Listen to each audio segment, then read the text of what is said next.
New CNN reporting finds the Pentagon has been slow to disclose injuries. Officials cite security needs for those delays. It's Ken Harbaugh with the MeidasTouch Network. That's BS. This isn't about security. The reason Pete Hegseth hasn't been forthcoming about casualty numbers in the war against Iran is because Americans never wanted this war in the first place, and the Trump regime is terrified of accountability. Pete Hegseth has plenty of time to record videos about testosterone, but somehow can't find the time to talk about the failure of our missile defense systems and what he plans to do about it. The most he could offer was a tweet, a social media post describing how these latest deaths of Americans stiffens his resolve. Meanwhile, the injuries and deaths continue to mount. The Pentagon has really been slow to report injuries, as you mentioned, but Pentagon spokesperson Sean Parnell announcing in a statement that nearly 100 U.S. service members have been injured since this conflict began to re-escalate and that ceasefire fell apart back on July 7th. Remember, this is all happening in the context of the Pentagon and Trump himself declaring Iran's military decimated. Our credibility is at an all-time low. I've talked a lot about how damaging that is on the global stage. It's also deeply injurious to morale within the military.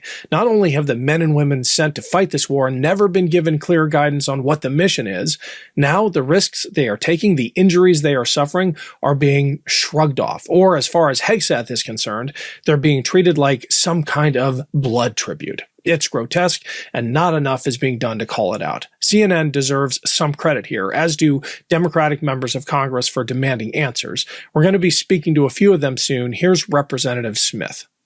I find just so stunning for the American public at this point in this war to understand that 100 American troops have been wounded in just the past 2 weeks. This is in just the past 2 weeks. And we're perhaps only finding out about it because reporters have been pushing and trying to get to the truth. So sure. What do you know the full extent of American injuries? And do you know the full extent of equipment losses? When I mention fact, we don't.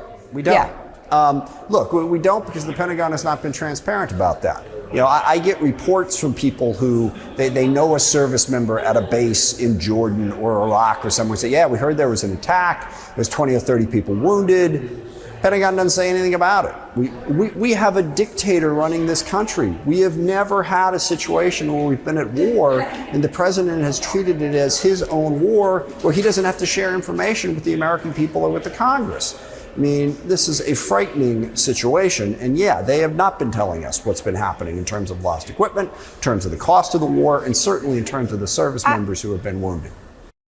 We've reached out to our friends on the House and Senate Armed Services Committees. We'll hear directly from them, but I wanted to get Kris Goldsmith's perspective. Kris is an Army combat vet and the founder of Veterans Fighting Fascism, and for years he had to fight the military himself to have his severe PTSD recognized for the injury it was.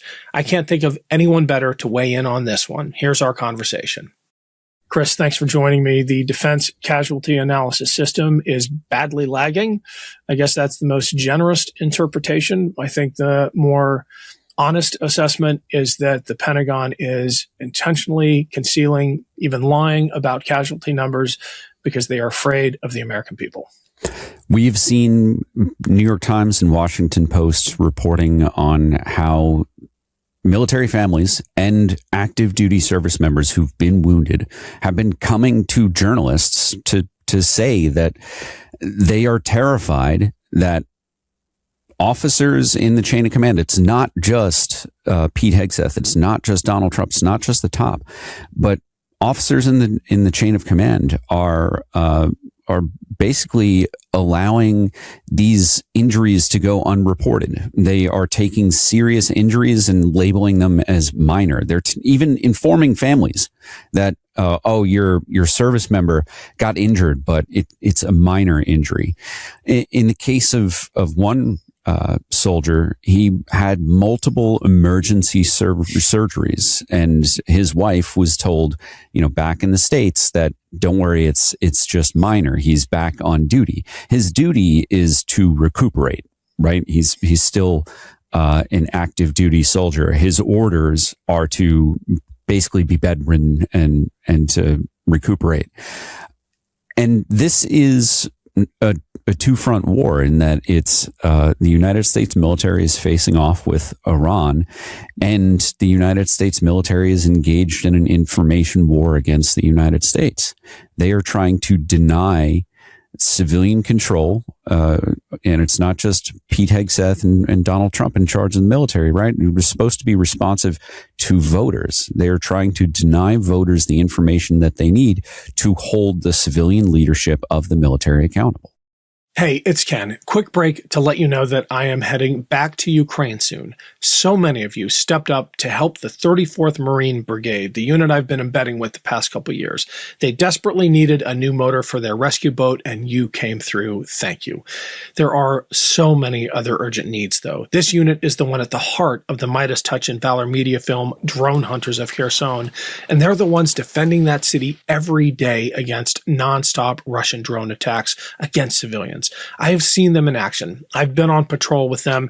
This is actually the wreckage of a Russian suicide drone shot down by one of those teams. I've even been pinned down in a bunker with them as wave after wave of Russian drones hammered our frontline position.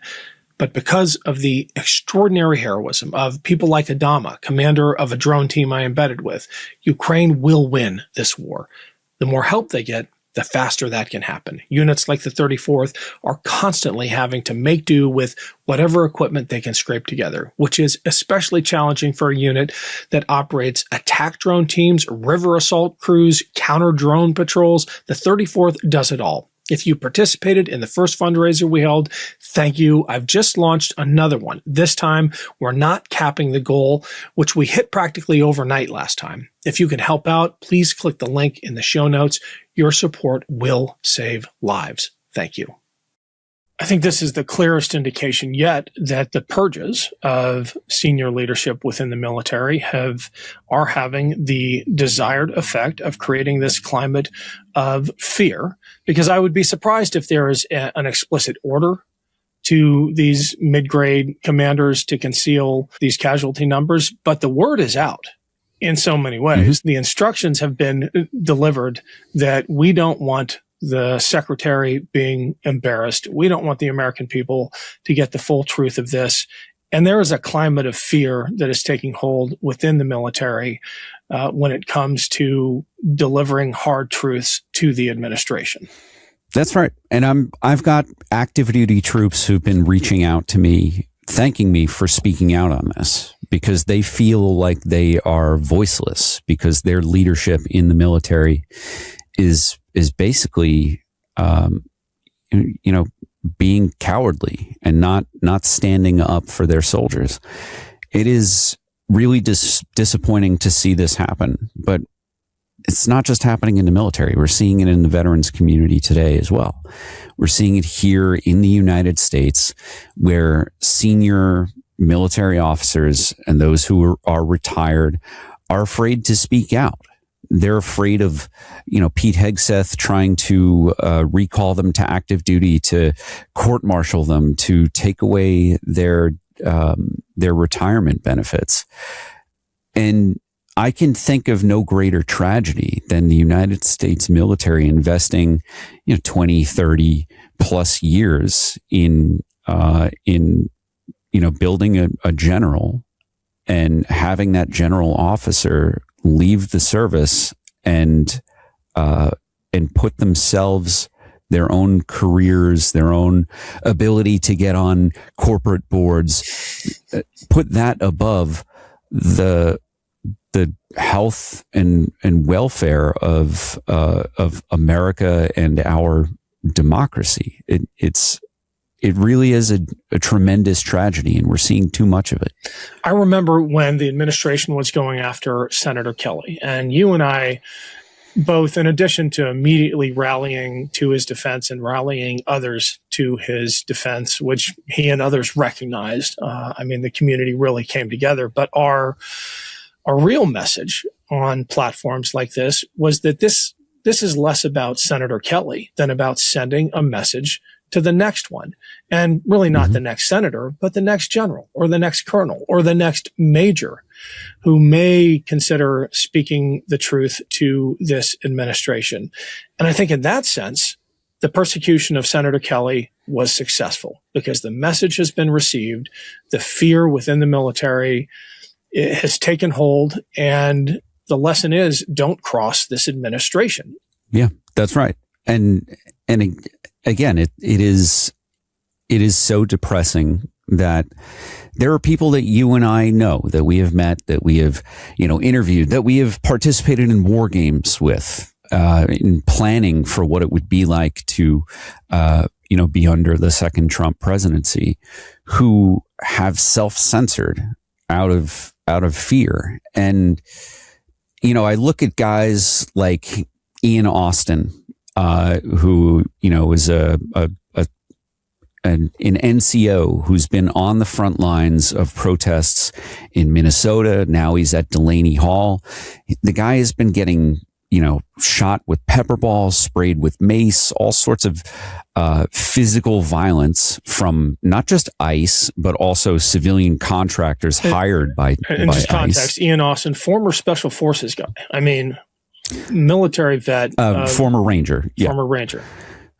Yeah, keep going. Six deployments to Afghanistan. And, the guy is, and he's open about his struggles. Like he's had severe post-traumatic stress disorder from his military service, but he could not sit at home and watch what he's watching happen to,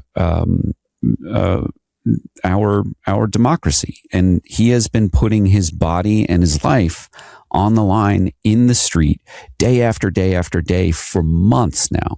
And we've got comfortable former generals, who have, sure, they've deployed, but they've lived a life of relative comfort compared to the average grunt, lower enlisted. And now they are prioritizing that comfort over the health and welfare of our democratic system. That was part one of my conversation with Kris Goldsmith. We're dealing with a lot of breaking news this week, so I'll either air part two here tomorrow or I will post it on my Substack. Thanks, as always. See you back here tomorrow. Want to stay plugged in? Become a subscriber to our Substack at MeidasPlus.com. You'll get daily recaps from Ron Filipkowski, ad-free episodes of our podcast, and more exclusive content only available at MeidasPlus.com.